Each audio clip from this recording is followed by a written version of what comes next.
welcome to the Week 6 breakdowns for Dana White's Contender Series. We're over the halfway point at this point in time, and I'm very excited about what the second half of this season has to bring. After the first half had a lot of squash matches, there were some fun fights as well, don't get me wrong, but it seemed like there were some sacrificial lamb moments throughout those first couple of weeks, but it seems like we're going to have some more competitive matchups, especially on this week, so I can't wait to break that down for you guys. Two quick things, though, before we jump into, or at least three quick things before I jump into the breakdowns here. First, apologies for the tardy release of this podcast or these breakdowns. I was out of town visiting family over the weekend and was really struggling to get back into the mindset and mind frame of breaking down fights. Finally got it done last night or yesterday, and didn't have the energy to record the breakdowns last night. So I'm doing a first thing Tuesday morning, so I hopefully am able to get this out soon enough so that you guys have enough time to digest it. Second thing, I've been pushing any and everybody to hit that subscribe button on the YouTube page here to help me get close to my 10,000 subscriber milestone, which would be absolutely amazing to be able to achieve that pretty much on my own here. So all that love that you guys are showing by just clicking that subscribe helps a ton. My initial goal for the year was to hit it by the ending of the year, and then I tried to put a fire under myself to try to push it enough to try to get it before the ending of the Contender Series season, which is in, middle of October, I believe, right before my birthday. So it would be a great birthday gift to be able to achieve that 10,000 subscriber milestone by then. We're about 800 away, though. So it's going to be a tough challenge to overcome. But if you haven't already, please do your boy a favor and just hit that subscribe button below. It's free. I would love if you guys were able to do that for me. And lastly, another quick plug for the MMA Fight Archive. A lot of people are looking for tape on a lot of these fighters on the Contender Series, and I am the best in the world in terms of finding tape on fighters. So make sure you guys check the link in the description below for the MMA Fight Archive. We're approaching 6,000 fighter profiles on there for you guys. For you to browse through with direct links to past fights for all these fighters. We have over 120 subscribers on the service as well. You get a 7-day free trial to try it out for free. So if you have been struggling to find tape, not just on the Contender Series, but we cover almost 20 other promotions from all over the world, and we have tape for all those fighters. Make sure you guys check it out. No UFC this weekend, but there is KSW and OKTAGON, and I do have those fighter profiles posted, so you guys can study up on that if you like doing your own researching and predicting of fights. So again, 7-day free trial, MMA Fight Archive. Check the link in the description below. All right, let's get into the Week 5 recap here, where I just briefly go over that card, give my quick thoughts, the guys who ended up getting signed, so on and so. First one up, Carol Foro going up against Chanel Dyer. Dyer was the favorite there, but I had some skepticism in regards to the power that was coming back away from Foro, and Foro did a good job in terms of implementing that through the first 10 minutes. She was able to hurt Dyer a bunch of times. Dyer ends up getting a contract as well because she was fighting her heart out. Tough to not agree with that. I hope they ended up doing the same thing with David McGoyan, who lost to Tommy McMillan a few weeks back. That was a banger of a fight with both guys having many finishing opportunities. But in this matchup, both girls should be fun additions to the UFC strawweight roster, fun strikers, and Foro, a ton of power at 115 pounds. So that was very impressive to see on display. Next up, we had Samuel Sanchez fending off the takedowns of Chasen Blair, fending off the back control of Chasen Blair. And then once he was able to detach, he let go with a couple of big strikes and eventually landed a nasty knockout over Chasen Blair. I don't have high hopes for Samuel Sanchez. I did bet him in that fight. Very happy to cash that ticket there. But I think better grapplers should be able to stifle him, but he is still a fun striking addition to the UFC roster. So very cool to see him get that win, especially in a highlight reel fashion. Then next up, we had a bit of a slop fest between short notice Freddie Vidal, who missed weight by 4.5 pounds, going up against Philippe Franco, who was undefeated at the time. I really thought Franco's BJJ black belt would have been the difference maker there, but the athleticism and Freddie Vidal's strength really posed Franco some issues there. And Franco had some good success in that first round, had some great success in that second round, but it was that reversal in that first round that allowed Vidal to snatch that round back in his favor. And then obviously Vidal keeps the judges out of it by submitting Franco in the dying seconds of the third round after both men were completely exhausted. Not a good look for either guy there. Vidal is going to be getting another shot on the Contender Series, I believe, in week 10 as he takes on Luis Rodriguez, I believe the guy's name is, from the LFA. Should be an interesting matchup. Can't wait to break that one down for you. Philippe Franco will go back to the regional scene, probably picks up a few wins, and then eventually comes back to the Contender Series next year. Again, I have some. I don't think he's as good as I originally gave him. Was giving him credit for, but he still seems like a guy that could make a little bit of noise in the light heavyweight division in the UFC. Not being ranked or anything like that, but still a guy that could have some success based on some of the lower level competition that we have in that division. Then we had the absolute beatdown and murder of Cam Teague by Lahian Douglas. If Douglas was going to look his chalky number, that was the way he was going to do it. Just show no regard for Teague striking, blast through him, land big combinations, and eventually get that big finish. That's what Douglas does great. And, credit to him. He was a middling LFA fighter for a while, but now 5-fight winning streak, I believe it is, was the LFA champion coming into that matchup. He could have some success in the UFC, but I think, I think his run is kind of over exaggerating his skill level, and I think that will allow us to help get a good number to fade him once you fight somebody legitimate in the UFC. So keep an eye on that. Good fighter, might be able to stick around for a little bit, but I think his current run is over exaggerating what his skill set is. And then we had the main event, 16-second banger here between Steven Aspland, who gets that knockout victory over Anthony Gracio. A lot of people were happy to take the chalk on Gracio. I did not see why. The guy trained out of his fucking garage, fought out of independent, which usually means training out of your garage, landed some big strikes to get that 3-0 record that he had coming into the Contender Series. When you have big power at heavyweight, you can make that quick run and eventually get noticed by the UFC, but until you fight somebody that's actually going to throw back at you and is not intimidated by what you have to offer, you're going to look like a killer. But then Steven Aspland, a guy that was, had lost to the LFA heavyweight champion before the Denzel Freeman was a champion. Just a guy that I thought was actually even going to lose the fight that he had scheduled before he got this opportunity. He goes out there and makes short work of Gracio. So Aspland, fun fighter. Loves to fight, loves to scrap. Obviously, his father was a fighter as well, so he's kind of just born into it, but not a guy with a high ceiling whatsoever. Should be able to put on some entertaining fights, but I'd still be skeptical about what his success level will be inside the UFC. Probably need a little bit more experience on the regional scene, but relatively speaking, he is more well-rounded than a lot of these regional heavyweights. So good luck for Aspland to go out there, not be afraid of the power of Gracio, and quickly put him away there. So I'm pretty much happy with everybody that Dana ended up giving a contract to.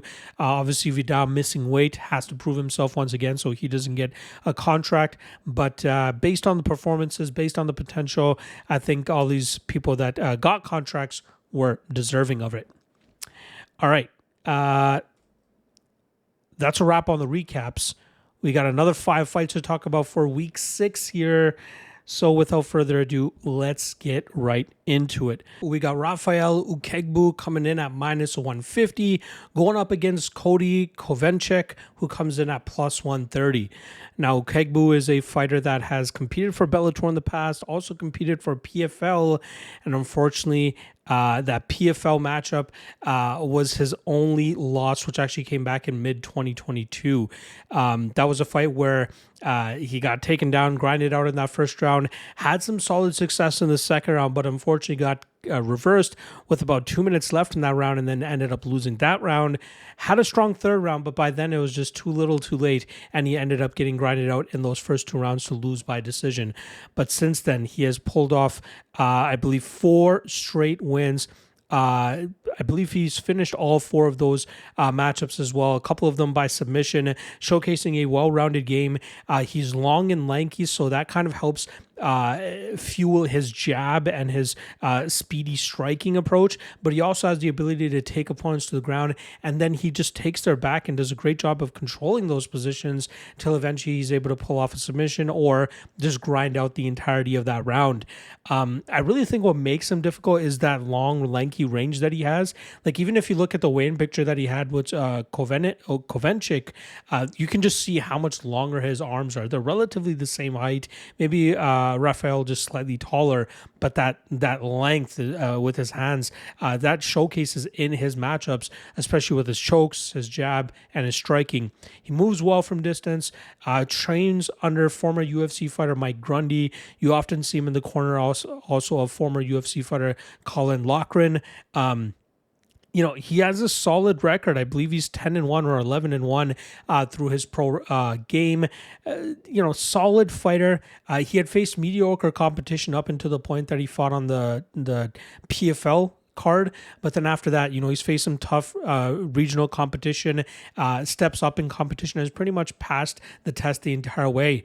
He also has a few 5-round fights under his belt already, so that definitely helps and showcases that he can go a full 25 minutes without much issue as well. Again, I think the most dangerous part of his game is that stinging jab, that speed, that footwork from distance, and then the ability to mix in the grappling at opportune moments. Now, he's going up against Canadian Cody Chovancek. I believe he's a unified MMA champion, solid fighter, training out of Niagara Top Team, which is probably one of the top, if not the top, Canadian gym out there. TriStar not shelling out as many prospects or stars like they used to back in the day. Niagara Top Team, you got Jasmine Jasdovicius, you got Mike Malott, you got Aaron Jeffrey.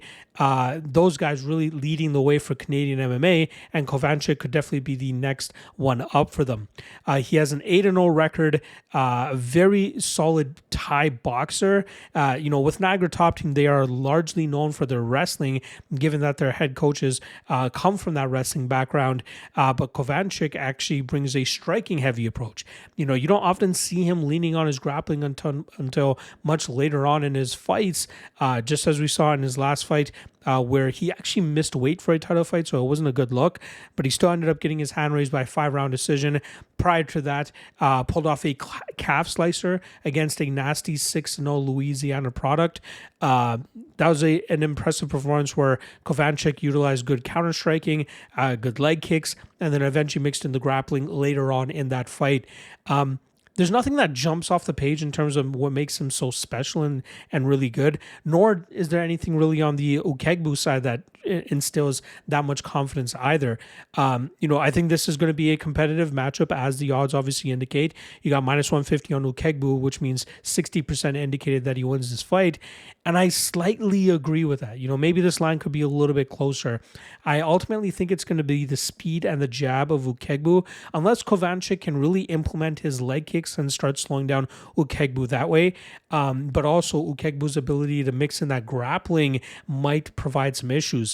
On paper, maybe Chovancek is the slightly better wrestler, but in terms of BJJ, I think Uchegbu has a little bit more to offer there, especially with his control and his his long limbs, which make things a little bit difficult for his opponents. I wanted to pick Chovancek, but again, nothing really jumps off the page for either guy here. I really just think it's going to be the physical and athletic capabilities of Uchegbu with that speedy striking, with that jab, with that counter game that could really muzzle the offense of Chovancek. I could see this being a little bit of a grind of a fight, so I don't think either guy will end up getting a contract in the spot. I could be wrong, but I think the Brit will end up getting the better of Chovancek here as he ends up mixing up the martial arts well enough, utilizing a steady jab, mixing in the grappling when he gets the opportunity, and I think he ends up winning this fight on the scorecards. All right, next up in the middleweight division, we got Hwang coming in at plus 225, going up against McCorry, who comes in at minus 265. Now, Hwang was originally scheduled to fight former Contender Series competitor Will Curry. Unfortunately, visa issues have forced Curry out of that matchup, and in steps tough alum McCorry, who came up short in his second matchup on Ultimate Fighter, I believe, season 32. So not the last one, but the one before that. But let's quickly talk about Hwang first. Hwang is now 2-0 after taking 3.5 years away from action. He was 6-1 up until that layoff, finishing pretty much all of his wins in that first round. A couple of those fights came in, 5 of his 6 wins in that first run was in the first round. The other one came in the second round. 2 of those 5 first round finishes came in less than a minute. The guy was very quick in terms of just going out there, bull rushing his opponents and utilizing that big power. Funnily enough, the one loss on his record, he utilized that style and it completely backfired on him. A hilarious fight to watch. It was only 5 seconds.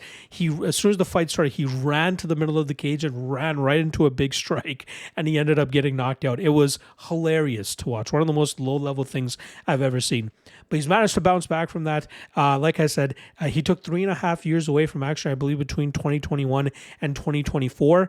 That was due to he had a very successful business. I'm not sure exactly what it was. I think it was a restaurant business, but he was making a lot of money, didn't really care to train, wasn't training, was focusing on the business side of things. And then he finally started to get back into training, which is why he's pulled off 2 straight victories now.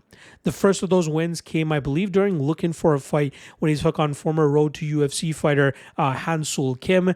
It was a split decision win for Hwang, who, utilized a little bit more of a tepid pace striking approach, looking to snipe Kim, but wasn't able to land big enough to knock him out. He was able to bloody the nose of his opponent, but really not any big shots to hurt, drop, or really rock his opponent too badly. We're seeing a little bit more of a muzzled approach from him ever since returning, especially considering a lot of his wins earlier on in his career came so quickly. It's kind of surprising to see him not being as effective with that big power. And then in his last matchup, again, a little bit more of a tepid pace striking approach. We don't see much grappling from any of his opponents, so that's a big question mark still. I'm hearing that he's not that great of a grappler, which is why he often just sticks with striking, but his striking defense is very poor. Holds his hands a little bit too low, keeps that that straight down the pipe very open for his opponents to snipe him down. And I think that's going to be very apparent in this matchup as he goes up against the long, rangy sniping style of McCorry. Now, Paddy, like I said, came up short on the Ultimate Fighter Season 32. He won his first fight pretty convincingly when he choked out Mark Hume. I believe that was in about 3.5 minutes. Very solid performance there. But then in his second round matchup, he ended up getting submitted by Robert Valentin, who would go on and lose in the finals against, can't recall the guy's name off the top of my head. But Ryan Loder was the guy's name. Since then, he's gone 2-0, finishing his first opponent in less than a minute. And then he took a bit of a gun-shy approach in his last matchup. I'm not entirely sure why. It seemed like he was a little bit more muzzled than we were used to seeing from him. I don't know if he was scared of the potential takedown coming from his opponent, maybe the power threat of his opponent, but it seemed like whenever McCorry actually would let go, he was scoring very well and hurting his opponents, or his opponent, I should say. In the last round, he took him to the ground, landing some nasty elbows from that top position, but was unable to get the finish. But luckily, he still manages to secure this big opportunity on the Contender Series, albeit on short notice. At his best, he's a sniper. He likes to walk opponents down, snipe them from that distance with that long, lanky range that he has. He's very fast with that straight shot down the pipe. And he also has a very dangerous guillotine, as we've often seen him really punch opponents into desperation takedowns. And then from there, he snatches up their neck and forces the tap. I think he's a fringe UFC guy. He's a guy that can definitely have some success in the UFC, but it really depends on the level of opposition he goes against. Guys that have often caused him trouble are grapple-heavy fighters that can get him to the ground and muzzle him from that sniper style that he likes to bring, but also if they're able to get through that first line of defense, which is normally the guillotine from McCorry, he doesn't have much to offer up off of his back. Now, he could be improving that aspect of his game, and he might be a killer off his back, but from what I've seen throughout his career thus far, he doesn't have too much to offer from there. But he's slowly improving his grappling defense, slowly getting better, and obviously with more experience comes more confidence. I think we'll see that confidence shine in this matchup. Now, I really thought the early finishing nature of Hwang from earlier on in his career was going to impact this line a little bit more. I think, I thought that a lot of people would jump on the Korean fighter because of those knockouts that he's had. But I think people are seeing some of the flaws that are in his game that McCorry should be able to take advantage of. I think we'll see McCorry snipe him down the pipe early and often. I think he eventually club and subs him. And I think it eventually comes in that first round as well. Probably first round and a half. So if you're still able to get that plus money on the under 1.5, I think that's the way to go. I'm still waiting for the props to come out, but I'm very intrigued by what the McCorry by submission line will look like, as I really think that Hwang is not that good of a grappler. And if McCorry had it his way, maybe he actually looks to take this to the ground and just gets that quick finish there. So I really like McCorry in this spot. I don't mind the chalky minus 265. Depending on if you like anything else on this card enough to parlay it with. Otherwise, I just think taking him inside the distance or by sub or that under 1.5 would be the best way to extract value in this fight. So I'm going to go McCorry and McCorry by club and sub. All right. Next up, we got Thomas Gantt coming in at minus 150, going up against Adam Livingston, who comes in at plus 130. Now, starting off on the Gantt side of things, this guy is an NC State collegiate wrestler who had a very solid run on that scene. He went 5-0 as an amateur, and now he's off to the races as a pro. As he has 12 fights in 24. Absolutely crazy. 9 of those were pro fights. And then he added another 2 wins to his record in 2025, one in January and then one in February. And I think that's around the time that he started getting the inkling that he could possibly get a Contender Series shot. Although he was scheduled for a fight in May. I don't know if that fell through because he knew he was getting this opportunity or if there was any other reason for it. He does a great job in just going out there, muzzling his opponents with pressure, the threat of the takedown, very impressive striking for a guy that comes from a wrestling background, as he mixes it up very well in terms of, feinting with takedowns, level changes, then coming up with strikes, utilizing good elbows, good strikes inside the clinch, and really just attacking opponents from all levels of the mixed martial arts game. He would have had another victory on his record. There's actually one no contest in his pro record, and that was a very weird situation. It seemed like he had his opponent beat, but then there was this weird circumstance where he had his opponent on the ground who was lying pretty much in turtle position, and he had a wrist lock on, he had wrist control on Thomas Gantt, and Gantt tried using his knee to try to break the wrist lock, but in doing so, he accidentally hit the head of his opponent, and it didn't even look that hard, right? There wasn't much velocity on it whatsoever. There wasn't much power on it because the intent of it was to try to put his knee on his opponent's wrist to try to free his own wrist. But the opponent saw that as a way out and eventually got the no contest there. But again, Gantt really puts that pressure on his opponents, really breaks them down, and showcases he has great cardio as he's gone the distance a few times. I think he's only gone the distance once, but even then has looked very good, even in fights that end up finishing in the second round. Very, very impressive. He trains out of North Carolina. Level of competition has been quite sketchy, if we're being honest. A lot of these fighters with losing records. But I think even if he took the LFA route, he probably would have still been successful and still gotten this opportunity. Still close to his prime, 31 years old. He's a wrestling coach as well at NC State, if I'm not mistaken. very promising prospect, that's for sure. Now he's going up against his toughest test now against Adam Livingston, who improved his record to 6-0 last time around by finishing a very durable fighter, although it came by doctor stoppage. Livingston stopped the takedowns of his opponents, utilized his striking approach, his speed advantage, and really just picked apart his opponent and eventually got the mercy stoppage between rounds 2 and round 3. He trains under former UFC fighter Ryan LaFleur, who is known to be a solid BJJ specialist, but that's not really the approach the BJJ purple belt takes. Livingston is more of a striker. He likes to blitz in and out of the pocket, and he throws ferocious combinations, several punches and strikes when he's in that no man's land, and then he eventually gets back out into the distance and eventually rinses and repeats that type of approach. His takedown defense has been improving throughout his career. We've seen him get taken down a few times, but he quickly works back to his feet. I don't know if that's due to his impressive takedown defense and get-ups or the lack of resistance he's been fighting where guys have not been able to really hold him down. He's getting better, like I said, every single time out. The confidence in his striking and his power is really starting to pay off for him. Very solid fighter. Again, very dangerous in the striking realm as well, with the stinging power that he throws with and the speed that he throws with as well. This will easily be the toughest fight for both of these guys, but it's hard not to go on the wrestler side here.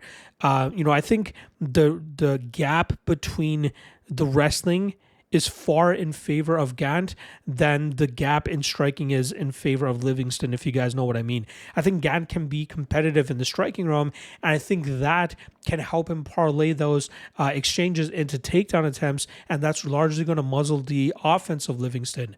Now, obviously, the circumstances around the Contender Series may make Livingston risk it a little bit more, maybe not fear the takedown as much and start to get off on his strikes, but even that could backfire for him as Gantt times takedowns, times levels changes, and then eventually gets those takedowns. Those takedowns should start to come a little bit easier as this fight starts to go into deeper water, but I still don't want to completely write off Livingston. I think Gantt is the rightful favorite given his overall MMA advantage here, again, from striking to the grappling, but the danger that Livingston provides in the striking realm is a little bit more apparent in terms of the fight-ending nature that he has there, right? With Gantt, with his wrestling, he can control Livingston. He can get off on damage there, but I think his threat level in terms of finding a finish on the mat is not as wide as what Livingston could potentially find with a split-second decision he makes with a counter-strike that he throws or a blitz that he ends up attacking Gantt with. So, fun fight, should be a competitive fight, but I think it's going to be the wrestler that ends up pulling this one off. I think it comes by decision. I think he puts together a good enough body of work. Will it earn him a contract? I'm not entirely sure, but I think his overall advantage here should help him really muzzle Livingston and then eventually win this fight on the scorecards. All right, next up, we got Muhammad Ali coming in at -250, going up against Iwo Baraniewski, who comes in at +210. Now, this is obviously not the Muhammad Ali that you guys are expecting, but this is a Brazilian Muhammad Ali, who I believe trains out of Virginia, has his own gym in Virginia. I think that's where it is. But he's a very high-level decorated BJJ black belt.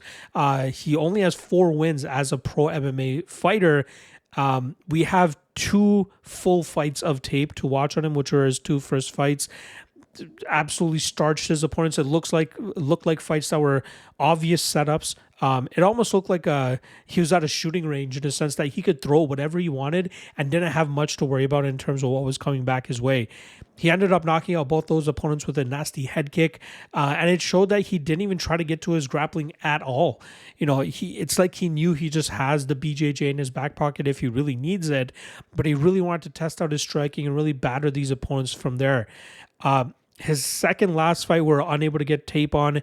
And then his last fight, we only had a highlight to really go off of when he went up against former UFC fighter Jared Gooden, who we know is a power puncher with solid knockout power. But from the tape that we saw, Ali mainly looked to strike with him, landed a nasty spinning back elbow that hurt Gooden very badly, but he was unable to get the finish from there. I think it's encouraging to see Ali actually test himself in the striking realm, especially against a guy like Gooden, who we know has that fight-ending power. Again, Ali may have mixed in some grappling there, but I just don't have footage to prove that either. But we know that he wants to strike as much as possible and then utilize that BJJ black belt as kind of a last resort. He gives me Gregory Rodriguez vibes, not just how he looks, but like how he fights. Throws with big power, doesn't often lean on his BJJ black belt, but I think if he did, he could really run through a lot of his competition because of how high level he is in that realm. Now, he's going up against Iwo Baraniewski, who I believe Polish fighter, went 17-3 as an amateur, and now I believe 5-0 as a pro, finishing each one of those opponents in the first round. Now, it's pretty obvious what he looks to do. He throws minimal strikes on the feet with big power to eventually close the distance, get in on takedowns, drag his opponents to the ground, and then from there he does a great job in terms of just bullying his way to dominant positions and finding quick finishes. If Ali did that, that's probably what he would do, maybe more so submissions than ground and pound that we've been seeing from Baraniewski, I should say. He has some slick submissions, love to rain down big shots when he gets those dominant positions. His wrestling is above average. His striking looks quite average as well, but the power and explosivity in which he's able to throw with has kind of made up for some of the shortcomings that he has from a technical standpoint.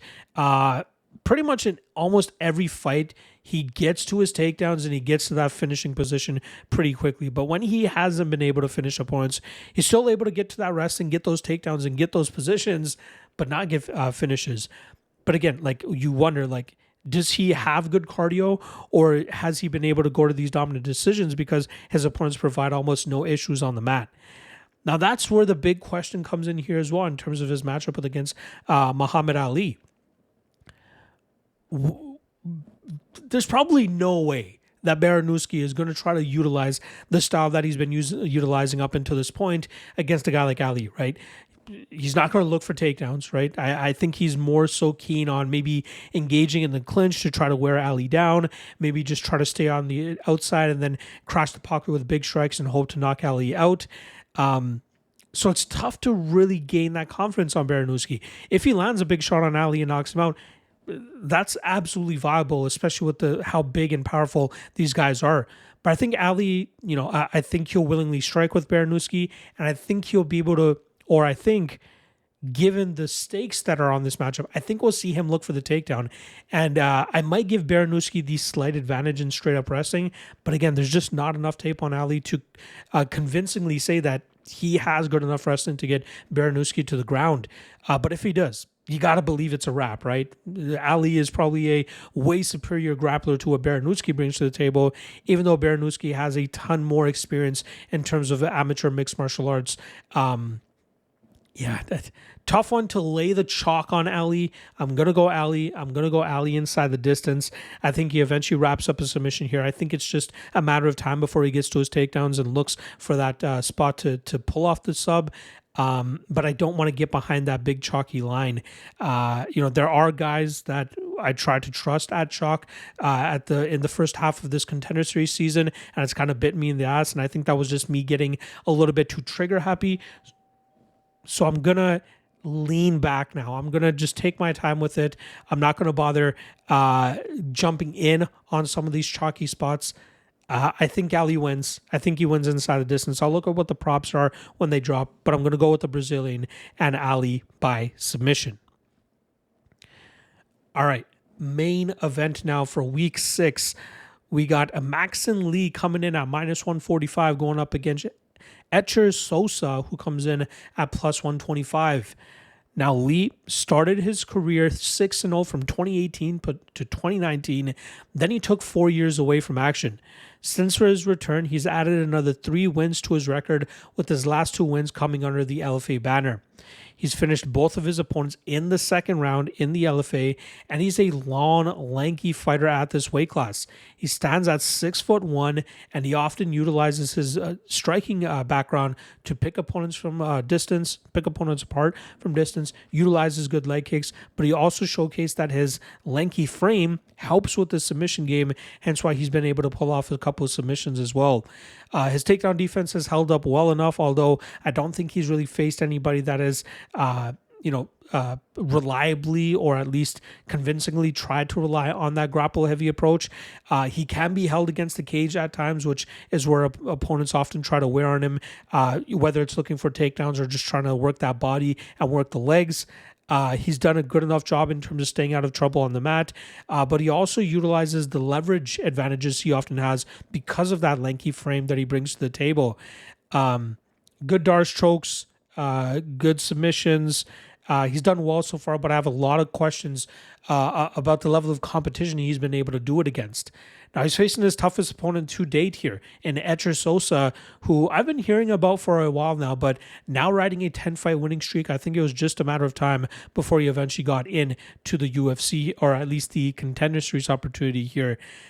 His lone loss came 3 years ago where he got knocked out, I believe in the opening minute of a fight where he had a lot of bad blood with his opponent, and I think that caused him to make it a little bit more aggressive than he normally does, and that saw him walk on to getting knocked out there. But since then, very defensively sound, counters opponents with nasty intentions, and then he mixes in the grappling game when he sees the opportunity for that. He has a BJJ brown belt. He's cross-trained with Ilia Topuria a few times, given both of them come from Spain, but he trains out of a smaller gym that not many people know about. He's finished 5 straight opponents, mostly with his power. He shows great control on the mat when he's able to get opponents there. He unleashes nasty ground and pound, even with elbows as well. He doesn't jump off the page with one specific martial art, but he blends it all together very well. And I think it's really his fight IQ and his timing that helps him take advantage of some of the holds that his opponents often present. Now, something to take into consideration here, kind of a bummer here for Etcher. His father passed away from brain cancer just hours before his weigh-in. So he had a lot going on mentally. He knew, obviously, his father was close to the end there and, was given the opportunity to push this matchup a little further into the later weeks, but chose to continue going on with it. He wants to honor his father's legacy. One of the touching things that he said in his Instagram post was, it's unfortunate his father couldn't fly over with him to be with him in Vegas. So he decided to leave his body so that he can fly over to Vegas and watch him from above. So very touching stuff there. You got to believe that Etcher has a lot of motivation coming into this matchup. I don't like to read into that stuff a lot. You can go either way, right? You can say it's going to impact him negatively because he's thinking about it so much and it might impact him that way, or it impacts him positively and allows him to just really dig deep in some of these bad moments, really put the pressure on Lee and really cause him to enter the fray more than he normally would. And again, that could work either way. So that's where we have to start to take into consideration the odds. Is he at a good enough betting line that you're willing to take the plunge on it, given some of the circumstances coming into this fight? But for the most part, you look at the stylistic clash. Is there enough reason to take a shot on him as the underdog? And I think there is. I think Lee has largely gotten away with that length and that reach and doing it against guys that do not provide the type of resistance that he's going to face from Sosa. Now, I think the first guy that Lee beat in the LFA, solid fighter, Matias Suarez, but he was just so short. They had too much range to make up there, and I think that really caused him some issues. But Sosa, a little bit more of a counter striker, and I think he has a bit of a speed advantage here against Lee. I also think if Sosa wants to get this fight to the ground, he can do so successfully, and I think that would just take the reach and length of Lee out of the equation entirely. I think Sosa's a better overall fighter. If he can effectively work through that range and get to his strikes, I think he'll have major success here. And I think he actually ends up getting the finish as well. So give me Sosa inside the distance. It seems like the public is agreeing with me as well, as when I originally studied this fight yesterday morning, Lee was closer to about minus 180. So now he's down to about minus 145, and I could absolutely see that line starting to drop even more as we get closer and closer to fight time. So I'm happy to have gotten in on Sosa a little bit earlier to get a better line, but I do like Sosa to win this fight, and I think he wins it inside the distance. Now, there's not a specific matchup on this card that I am most excited about, but as a total, this is a fun card. Competitive fights where we'll actually get to see some guys try to dig deep and try to pull it out. Fun fights all around. Very much looking forward to watching it from an entertainment perspective. I got track plays for this card on the Lock of the Night Patreon page, so check that out in the link in the description below. And again, a reminder, there is no UFC this weekend, but there is OKTAGON and KSW, both of which I'll be breaking down on the Lock of the Night Patreon page in written form. I'll have track plays for those as well. So check the link in the description below for that. Otherwise, I will see you guys Sunday for the next Contender Series breakdown. And then we got a very, very busy schedule for next week. And we got Contender Series. Then we got PFL Europe on Friday. We got PFL MENA on Saturday, as well as Cage Warriors 194, LFA 218, and UFC Perth. So a ton of MMA action to finish off September here, but let's get through this weekend first. I'll see you guys again on Sunday. Good luck on your action tonight. See you then. Peace.